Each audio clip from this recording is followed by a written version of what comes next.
Hi History 8. This is our video for Friday, April 24th. I almost said 22nd, that's Wednesday. And this is all about outlaws, which is kind of my favorite. It's outlaws and like the guys who caught them, which is kind of interesting. I do have some pictures. I'm also going to include two videos that if you want to watch, you can. There's a Jesse James one and then a video on Billy the Kid. The Billy the Kid one is actually like a country song that was written about Billy the Kid. It's kind of interesting. It's like old country though. So the settlement of the West happened really quickly, and so the government really couldn't they couldn't organize fast enough to enforce all of the laws. And obviously, if you don't have like police officers and government, and sheriffs and kind of stuff, people are going to kind of do what they want. It kind of shows our sinfulness that, nobody's in control, so I'm going to just do what I want. And so outlaws manifested the American values of individualism and growth, but like in twisted ways. So to control and punish lawbreakers, the government would appoint U.S. Marshals, and then they would also, towns and communities started hiring local lawmen. They were called sheriffs. Gunplay was very common at this time, and so the men hired as lawmen were sometimes gunslingers who were just, so meaning like some of them were not necessarily on the up and up. They might have been criminals themselves before, and they decided to get on the right side of the law, and they could use their talent to catch the bad guys. And so a lot of the outlaws and lawmen actually became really legendary later. So one of those, actually two, they're brothers, are Jesse and Frank James, and I went and did quite a bit of research on them. I focused mainly on Jesse because he's kind of the legend of the two. Frank ends up like surviving, and he gets out of a life of crime and kind of lives a normal life later. So he's just not as, I guess, popular just because of that, I think. And, Jesse, because of his death, it kind of becomes this, huge thing. And I learned quite a bit about him because he was actually kind of funny, Jesse James. So, first of all, Jesse and his brother, their father was actually a Baptist preacher who died when Jesse was really young. His brother Frank was older. Anyway, I'll get to that later, but so their mom knew in order to survive, she had to get remarried. So she did, but then he died young, so she remarried again. In 1863, though, Union men showed up at Jesse's family farm. It's actually his mom's family farm, looking for his brother Frank because his brother was in a gang that was attacking Union sympathizers, and they were involved in quite a bit. Jesse was pretty young. I think it said he was 15 years old, and he was whipped by the soldiers. And after that, he vowed that he would work to attack the North. So he signed up for the Confederate 4th Regiment. They lived in Missouri at this time. And he joined his brother. So in September of 1864, their group robbed a Union congressman who had like a coach. And they also ended up robbing a Union passenger train. On this train, though, there were soldiers who had surrendered and they were kind of going back home. But the gang, these were Union soldiers, and the gang murdered all of them. A group went to try to find them, but Jesse's group, mainly run by a guy named with the last name of Anderson, turned on them and was able to kill 100 of these men. Jesse was 16 at this time. He was later shot in the chest of May of 1865, but he was able to be brought back to full health. Kind of like if you watch that video I posted before for the podcast, it talked about like he'd been shot like 6 times or something, and this is one of those. And the person who helped nurse him back to health is a woman named Zerelda, who he later marries, which we'll get to later. So he did have like PTSD, post-traumatic stress disorder after this, they believe. And he just like, how do you go back to a normal life after doing all of that, after murdering people and that kind of thing? He decides to start doing bank robberies. His first one was in 1869. It did not go well. It was in Gallatin, Missouri. James shot the cashier because when he saw him, he assumed he saw this guy and thought he was the man who who shot a member of Jesse's gang. And so he killed him for revenge, but later he found out he was not. They also said something about like the bag of money they stole was actually not a bag of money. It was like a bag of banknotes, so they really didn't get anything out of it. Newspapers started to write stories about him, and one of the main people who wrote about it was a Confederate sympathizer, and they made him sound like a hero. And James would even write letters into the newspapers, which I think is so funny. I'd never heard that before. And wrote that he was innocent, and he would write, it sounded like fairly often. And he started getting involved in more robberies. A lot of these turned violent. He did later get married to Zerelda, that woman who helped him before. And there was a government agency, well, a detective agency that started to kind of look for Jesse and his gang. They were the Pinkerton Agency. And they actually went to Jesse's mom's farm and they tossed a bomb into the house. Jesse's half-brother was killed and his mother lost an arm. And Jesse was nowhere near the house, neither was his brother. So it was just kind of, to a lot of people, they saw it as kind of ridiculous. And, there was no reason for that to happen. And so obviously Jesse, this bothers him and his brother. I think it makes him more angry, but he did move to Tennessee at this point. There was actually a motion to give him amnesty, like he was innocent, or just to like release him of all crimes, but they could never get it passed. He did have children with Zerelda. Jesse Edward James was his first. And he actually would write letters to newspapers that he was being persecuted just because he was part of the Confederacy, that people were against him because of that. So it's just kind of funny like that he would write these letters. He also would later have a little girl named Ethel. And the James Young Gang was the name of their gang for quite a long time. And it went to the First National Bank in Minnesota. There were rumors, actually there was, which was true, that there was a whole bunch of money deposited in for the treasury. And so 3 men went inside. The clerk would not open the safe. The others were outside keeping a lookout. And people in the town took up arms, and 3 members of the gang were killed. The younger brothers were captured and given life in prison. Jesse and his brother were able to escape, and they actually lived quietly in Tennessee for 2 years. But it said that Jesse just kind of was restless. He just didn't, it just wasn't the life for him. And so he ended up, through like some recommendations, found the Ford brothers. And this new gang committed a robbery in 1879. And there were rumors after this that Jesse was killed.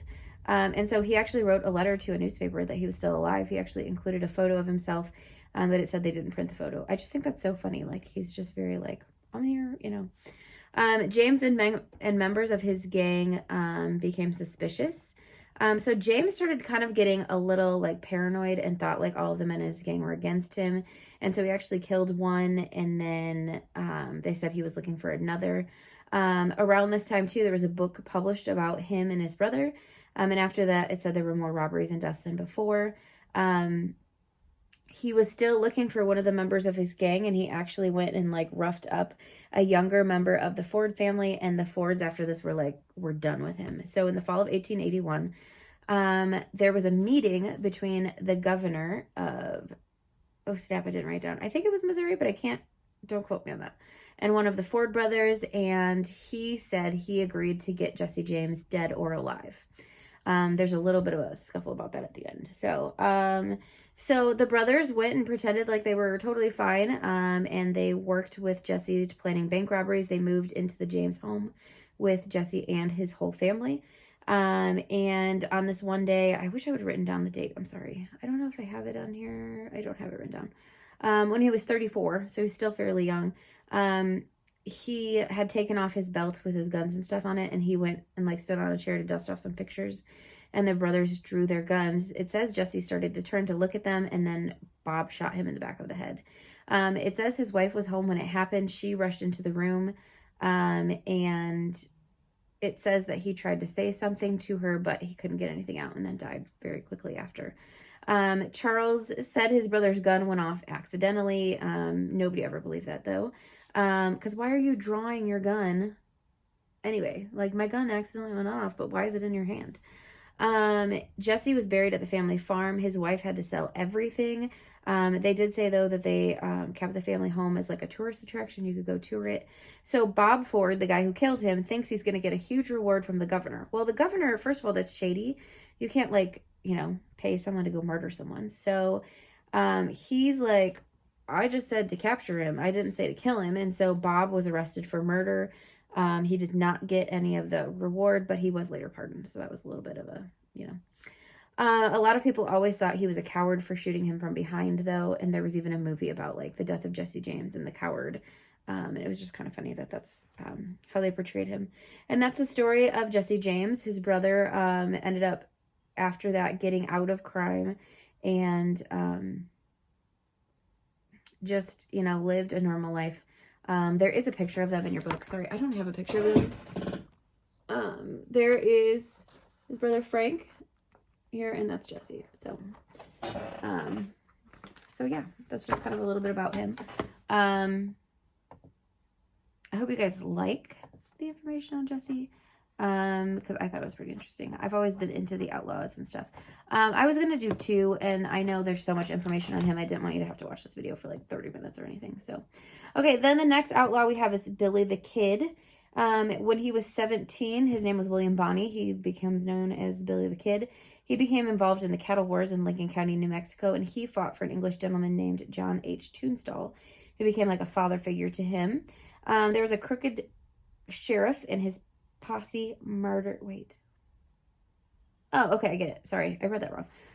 So there was a sheriff who didn't really follow the laws. He murdered the man that was like a father figure to Billy the Kid, and so Billy swore he would get revenge, and he did. When he was 8, by the time he was 18, so this all started when he was 17, he was wanted for committing 12 murders. He was later captured by Pat Garrett, who was a former friend of his, and Billy killed his 2 guards and escaped, but then in 1881, Garrett tracked him down and killed him, and he was only 21 when he died. And there is a picture of him, and what's cool is we're getting to the part of history where there's like real pictures of people, so you can actually see what they look like. And I will post that video of like the country song. It's like an old country song. Then we have Black Bart. I do have a picture of him. My printer is still kind of on the outs, so I just have... There he is. Okay, you can kind of see. He's kind of, I don't know. His eyes kind of creep me out. I don't know about you guys. His name was Charles Bolton, also known as Charles Bowles, or Charles spelled differently. He was actually a war veteran too, just like Jesse and his brother. And he was actually called the Gentleman Bandit. And he was mainly a stagecoach robber. And he would wear a flour sack mask with eye holes. And the thing was that he would treat everyone with really good manners, even though he was a coach robber, and he would leave a poem at the scene of his crimes. And he was never known to fire his gun, even though he always carried it with him. He was captured in 1883 when a handkerchief he dropped at a robbery was traced back to him. And then he was later released from prison, and he just kind of disappeared, which is kind of interesting. So, and by the way, a lot of these people won like fame. The reason they're so famous is that they would publish these things called dime novels. They're like 10 cents. And they're stories about these legends of the West. And so that's why I think a lot of people still know who they are and that kind of stuff.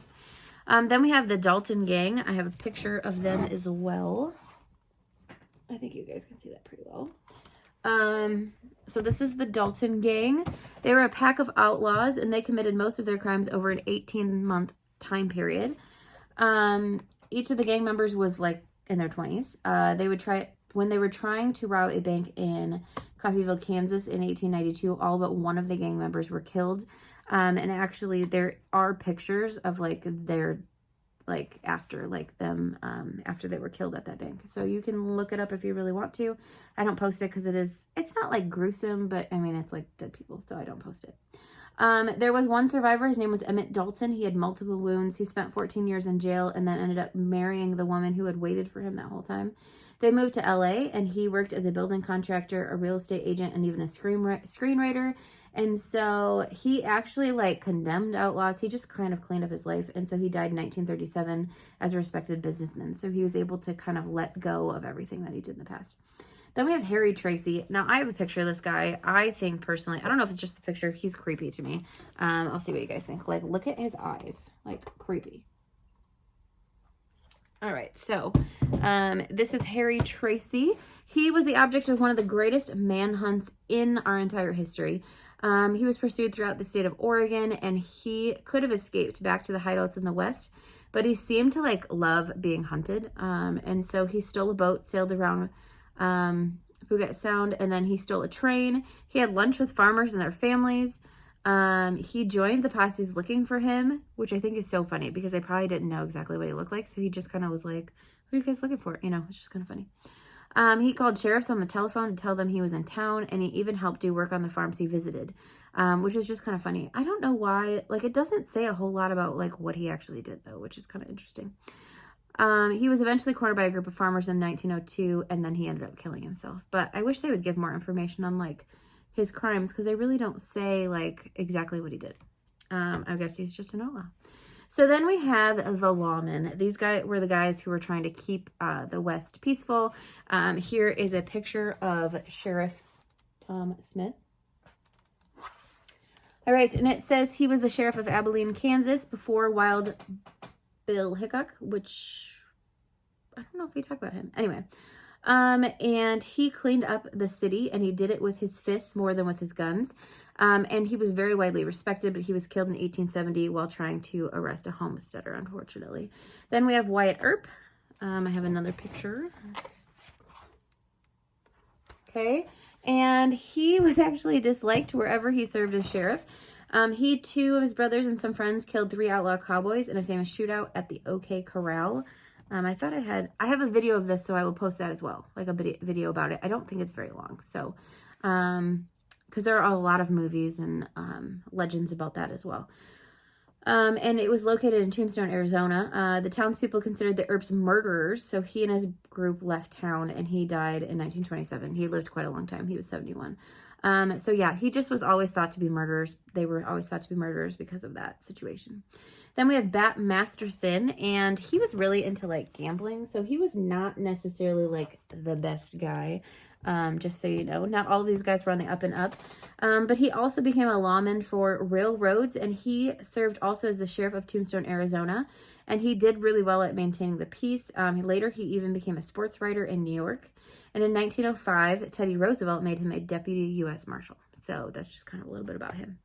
Then we have Alan Pinkerton. We know that he was part of the Pinkerton National Detective Agency. We talked about him, or I did, when I was talking about Jesse James. They were the group that was trying to find him. They had a hard time finding him. And he established the first Rogues Gallery in 1850, and that's when they had pictures and would identify the known outlaws. They hired the first female detective, and they provided intelligence services for the Union during the Civil War. And then after that, they worked to hunt down and capture many criminals. And later they worked as strikebreakers and then Union infiltrators. So they just kind of did a lot of work for the Union. And then I also have Bill Tillman. So here's Bill Tillman. He was the U.S. Marshal in Perry, Oklahoma for 35 years. Because he used his guns only when he absolutely had to. He was very well respected by even outlaws in their gangs. And actually there was one time that a henchman could have shot him and they didn't, because they respected him that well, which is just kind of funny. Because they could have shot him in the back and they just refused to do that. The thief said that Tillman was too good a man to be shot that way. He was later killed in 1924, though, while trying to arrest a drunken man, unfortunately. So that's just kind of part of the life. And I do have a little note in my book about the Lone Ranger, which there's movies about it and that kind of stuff.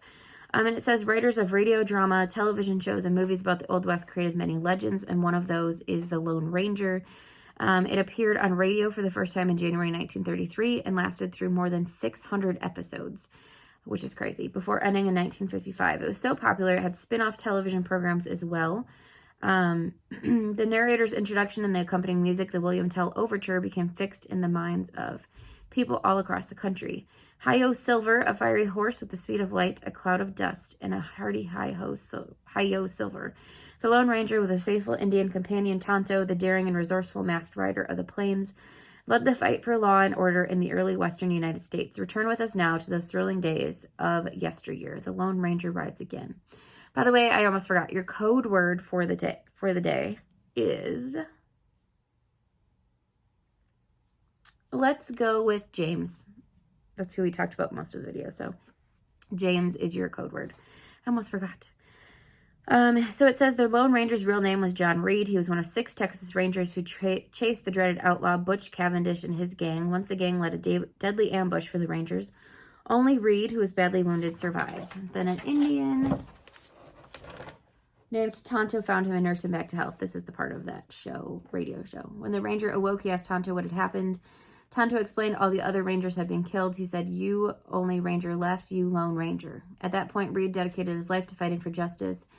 and Tonto promised to forever be his faithful companion. Reed owned a silver mine that provided him with funds and materials for his set of silver 6-shooters and endless supply of silver bullets. He named his horse Silver and outfitted it with silver shoes. The Lone Ranger led an exemplary life. He never drank alcohol or smoked, always used correct grammar, and never shot to kill his adversaries. Remarkably, of the hundreds of foes he faced, he killed only one of them. He never accepted money from those he helped. He supported himself with the proceeds of his silver mine. Several people played the Lone Ranger and Tonto characters on the television show, but the most famous duo was Clayton Moore as the Lone Ranger and Jay Silverheels as Tonto. The television program premiered on September 5th of 1949, and the program's last episode aired on September 12th of 1957. So it's just kind of some good information. So there are quite a few videos I'm going to post today, but I think they're all pretty interesting. So there's a Jesse James one, there's a Billy the Kid one, and then there is a video on the gunfight at the OK Corral. The only video you have to watch is this one, but if you want, more information, because I think these are interesting videos, I would watch those, especially like the gunfight at OK Corral. That one's pretty cool. So anyway, I hope you guys have a good day. Don't forget to send me the code word, and I will see you all on Monday with another, I think there's one more video. There is one more video for this chapter. So I will see you guys on Monday with that, and then we'll be finishing up this chapter. So yeah, have a great day. I will see you guys Monday.